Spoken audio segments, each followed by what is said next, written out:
पूरे मिशन में लगभग 3800 सेकंड का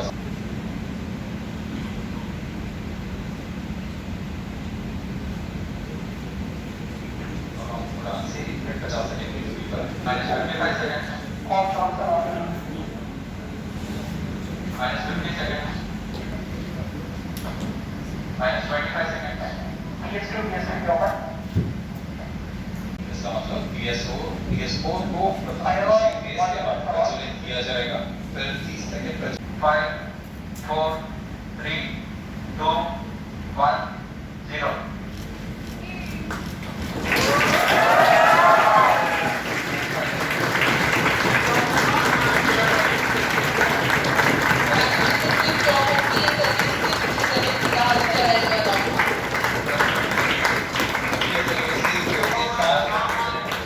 भारतीय सौर अंतरिक्ष यान निकल चुका है सूर्य के तेज से विज्ञान को प्रकाश करने।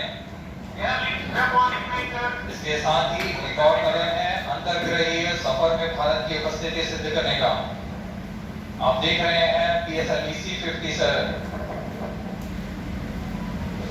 प्रथम चरण पूरी तरह सामान्य है। The rocket flying forth, following nominal trajectory and developing nominal thrust. The bright tubes against a clear midday sky. Rocket. जी, मेरा नाम अपूर्वा कशिश है। मैं मेटलर्जिकल इंजीनियरिंग डिपार्टमेंट से हूँ, सेकेंड ईयर में। और आज आदित्य L1 के लॉन्च पे मैं यहाँ पे आई थी and it was a successful launch. आप भी इसके साक्षी बने, तो कितना गर्व होता है जब इस तरह के मिशन भारत से शुरुआत हो रही है और पहली बार हो रहा है? जी, as said, it's the first solar space mission of India and obviously like और भी स्पेस ऑर्गेनाइजेशंस हैं जो सूरज पे जा रही है, मतलब सूरज के पास जा रही हैं, बट लाइक हमारा टोटली इंडिजीनियस है। It's totally made in India and I am proud of that fact that हमने सक्सेसफुली ये मिशन लॉन्च कर दिया है and I am really hoping कि ये एक सक्सेसफुल मिशन होगा। Priya Deriya from electrical department, second year.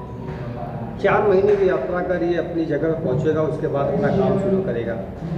कितनी उम्मीदें हैं इसको लेकर? जैसे चंद्रयान 2 के फेलियर के बाद जो चंद्रयान 3 का जो सक्सेसफुल लॉन्च हुआ है, उसके बाद हमें इसरो पे प्राउड है कि वो कंटिन्यूसली अपना इवोल्यूशन करते जा रहा है और स्पेस की तरफ फर्स्ट सोलर मिशन है। और लैग्रांजे 1 पे यूरोप के बाद वो हमारी सेकेंड कंट्री होगी all over the world. So we feel proud to the ISRO. My name is Shlok Saxena. I'm CSE department second year.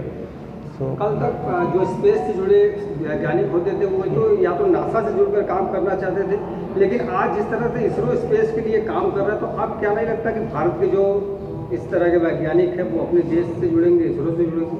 हाँ बिल्कुल, क्योंकि नासा का प्रभाव रहता है बिल्कुल, लेकिन इसरो एक ग्रोइंग ऑर्गेनाइजेशन है, बहुत अच्छी ऑर्गेनाइजेशन है जो बहुत अच्छे मतलब एक बहुत ज़्यादा पोटेंशियल रखती है इंडिया एज अ कंट्री और ISRO as an organisation.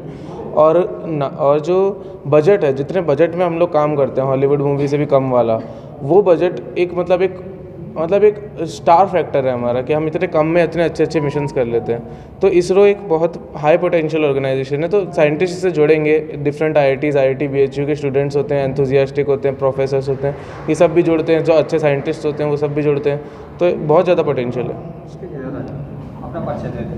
My self Abhishek Kumar, electronics engineering second year. Physics department के डॉक्टर अभिषेक भी इस मिशन से किसी न किसी रूप में जुड़े हुए हैं, तो कितना गर्व होता है कि आपने IIT BHU के भी लोग आदित्य L1 मिशन में जुड़े हुए हैं? जैसे आपने देखा हमारे प्रॉफ भी इस मिशन से जुड़े हुए हैं, तो हमें बहुत गर्व होता है क्योंकि मतलब कॉलेज से एक तरह से जुड़ा होना और मिशन जैसे बहुत सक्सेसफुल लॉन्च हुआ उस पर भी गर्व है। और इंडिया और इसरो कंटिन्यूसली डेवलप करता जा रहा है और मिशन भी बहुत है।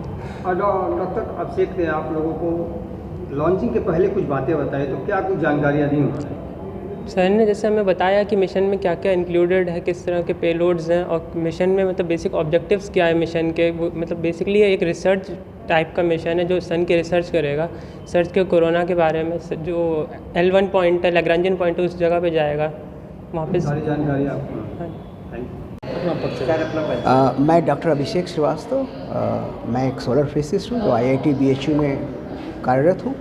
और ये बड़े हर्ष का विषय है कि Aditya L1 mission Lagrange point 1 की तरफ अपनी यात्रा शुरू कर चुका है। सभी देशवासियों, सभी बुद्धिजीवियों, साइंटिस्टों और इसरो को हार्दिक बधाई। और यह लैग्रेंज पॉइंट 1 पे लगभग 4 महीने में पहुंचेगा, जो अर्थ से 15 लाख किलोमीटर की दूरी पर है। और वहाँ पर इसमें 7 इंस्ट्रूमेंट्स लगे हैं जो सन पे होने वाले विविध प्रक्रियाओं की, प्लाज्मा प्रक्रियाओं की, सोलर फ्लेयर्स की, कोरोनल मास इजेक्शंस की और स्पेस वेदर प्रभावों की अध्ययन करेंगे, स्टडी करेंगे। कितने दिनों में ये पहुंच जाएगा? और हमने ऑलरेडी बताया कि यह लगभग 4 महीने लगेंगे वहाँ पहुँचने में। सर, आप भी इस मिशन से जुड़े हुए हैं, तो आपका इसमें क्या है? मैं एक सौर विज्ञानी हूँ और मेरा कार्य भारत में सौर विज्ञान, सूरज की स्टडी करना है। मैं आदित्य के सूट इंस्ट्रूमेंट जो टेलीस्कोप है उसके साइंस मैनेजमेंट पैनल का मेंबर हूँ। वहाँ पे हम लोग आने वाले डेटा का अध्ययन करेंगे, उससे होने वाले जितनी भी प्रक्रियाएं हैं सन के क्रोमोस्फीयर में और कोरोना में, उसकी स्टडी करेंगे। सर, इस पॉइंट पे आप तक अगर बात की जाए तो कौन से देश पहुंच पाए हैं जहां पे ये जा रहा है? यह दूसरा हम दूसरे देश हैं। इसके पहले यूरोपियन स्पेस एजेंसी ने सोहो मिशन को 1995 में लॉन्च किया था, जो सूर्य के ऑब्जर्वेशंस के लिए लैग्रेंज 1 पॉइंट पे पहुंचा था। तो हम अध्ययन करेगा ये, वहाँ पर क्या कुछ डाटा उपलब्ध कराएगा? यह solar flare, coronal mass ejections की स्टडी करेगा, कोरोनल हीटिंग की स्टडी करेगा, स्पेस वेदर के प्रभावों की स्टडी करेगा और सोलर विंड और उसके जो आयंस हैं, जो प्लाज्मा है, उसके भौतिक प्रक्रियाओं और उसकी प्रॉपर्टीज़ का अध्ययन करेगा।